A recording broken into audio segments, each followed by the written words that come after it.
I didn't even know what a video game was, really, just some vague idea. That being you would take some real-life thing and actually put it into the game. Well, in some limited fashion anyways. Like if I was inside a castle, I'd just have to make the inside of a castle. But Shenmue taught me that wasn't the case at all.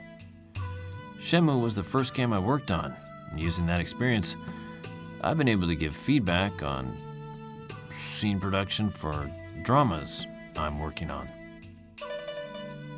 Freedom is all you need. I was at a Seiyu department store and a bookstore at the time.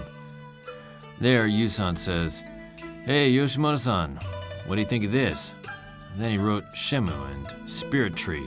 I still remember that vividly. The first time I heard that name, yeah, gave me chills. Thought it was a great title. A kid wants to get revenge for his old man and goes in search of his father's killer. That's the heart of it, and I felt strongly that the story should not stray from that point.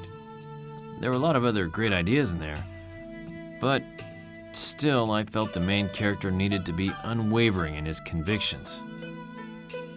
Yet, when you actually play the game, all that other stuff is what makes Shenmue so interesting. Ryo feels he must avenge his father, but is at the capsule toy machines playing away. I think that's the humanity coming out. Those that really want to get into it, become the character, and go straight ahead can do that. But for every gamer, there's a different way to enjoy the game. That's the really interesting aspect to it. So when I sat down to play it, I was like that.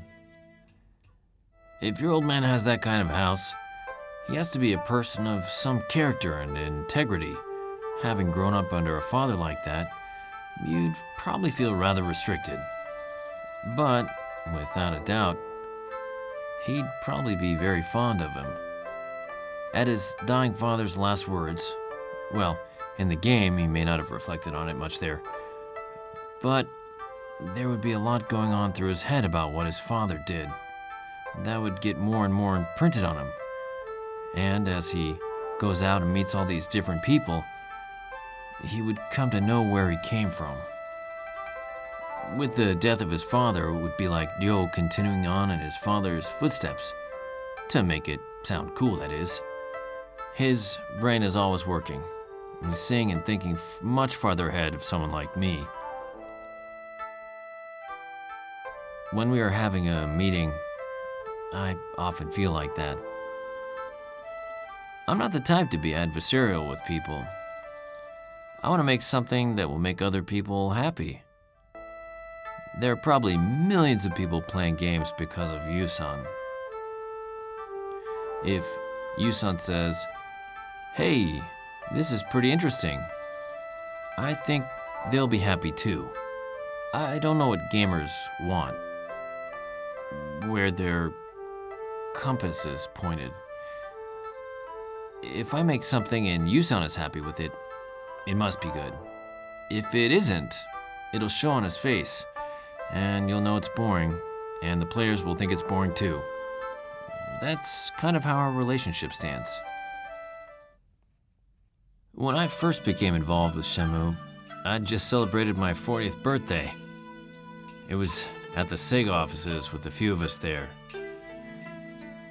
At that time, I didn't think I had changed at all, but I probably had changed. Now, 17 years, 15 years having passed until Shenmue 3, I've probably changed even more. I had no intention of that happening, but with each line I wrote, yeah, it changed me. I think about it, and I couldn't tell you how, but I'm excited to test it and see for myself.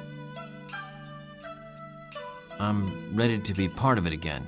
It's like meeting myself as I was 15 years ago. It should be a really nice opportunity.